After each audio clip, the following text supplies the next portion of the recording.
Hello again, it's Randy, your sewing machine man. What we're looking at today is a Singer touch and sew, and it's the Zigzag Model 758. And this is a real nice little machine. It came in because it was nesting underneath. That's the word, that's the magic word everybody's using, is the word nesting. We used to call it looping, jamming, but now it's the vogue word nesting. And what it means is it's making big loops underneath. And I used to think the word nesting was kind of ridiculous. I looked underneath there, yeah, it looks like a little bird's nest under there because it's just a tremendous amount of thread. And if there's a tremendous amount of thread, that means you have no tension whatsoever. It's not a tension imbalance. It's a total lack of tension. And that usually on this model is because right here, it has a threading procedure that is really tricky. And I used to sell these when I worked for the Singer company. They're very popular machines. They put them in the schools.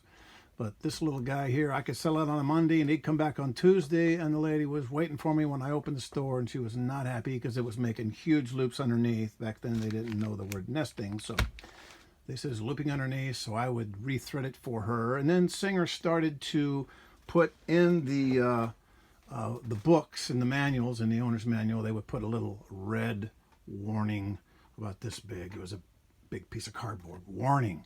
And it had, of course, this threading diagram over here, but it had blown up for this right here, which was your tension assembly with your check spring.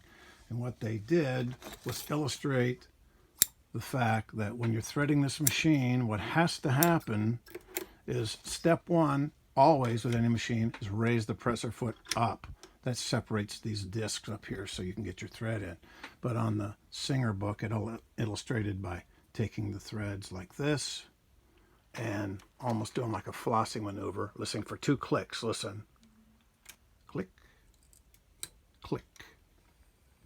If you don't click it behind this little L bracket here and down here with the fork, it will jam underneath and make a mess. So threading this machine is very, very particular. You have to do it exactly like that. There's no variations of that that'll work. And you come down up to the take-up lever, of course, underneath, do the take-up lever, down to your first thread guide, the second thread guide, it just loops right in. Then you have the needle, flat side to the back, and then it threads. Then you can lower the foot here so you can get your fingers in there, is what I do. Then it threads straight through, front to back. It's always a good day when you can get it on the first try. And the more people watching, the harder it is. You can stab it at 3 or 4 times with somebody staring at you, but straight through front to back. And of course you're ready to sew. Now the touch and sew, what made the touch and sew so awesome is that it has a self-winding bobbin. Self-winding is like self-threading. It means you got to help it out, but it winds in the machine. That's the touch and sew, self-winding bobbin. That's their little copyrighted thing. Okay, right here. Here's your bobbin. These bobbins screw together. They are the transparent with the white circles on them, white concentric circles, and they come apart like taking an Oreo apart to get the filling out of the middle, just like so. They screw together, and you want to screw them together tightly. And I always tell people to stop tightening it right before it breaks. You want it to be nice and tight, because if it sits down too deep, it'll hang. So you empty it. You always wind rather a empty bobbin. You don't put a color on top of a color. That's almost always going to be a problem. Let me bring this down here so we can watch the threading procedure. You put it in, put down your tab, you push your button to the left,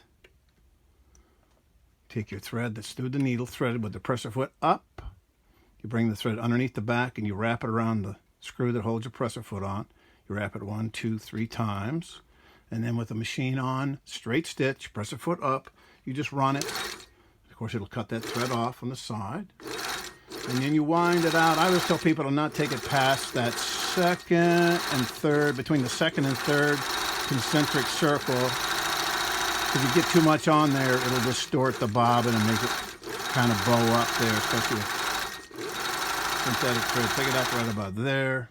Take your thread, your needle rather, and you take the lever to its highest point. Close the door.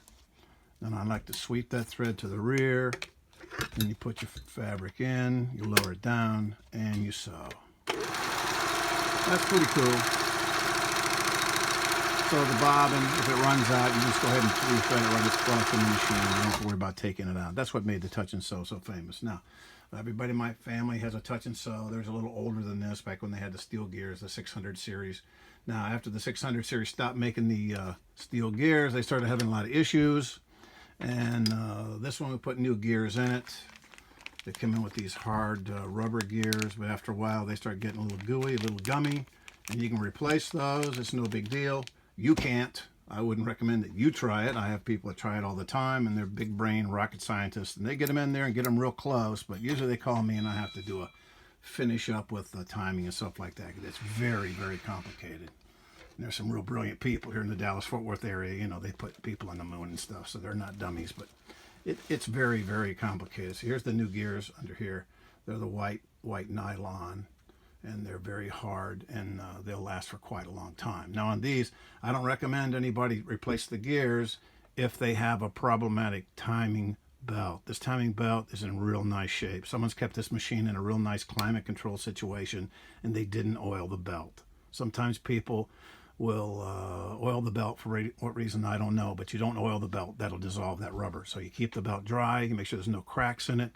If it has cracks, it has gooey and it's starting to flake, then it has to be replaced. And that's just because the belt hasn't been taken care of. But this belt's in excellent shape. It's like brand new. You can replace the belts, but it's kind of pricey. I do it all the time, but it's double the price of just doing the gear. So it's got a new belt, like new rather. It's the original one. It's really in good shape. All new gears. It's all been taken apart, super tuned by yours truly, put back together, and now it sews like a house of fire. Very nice little machine. This is the Singer Touch and Sew model 758.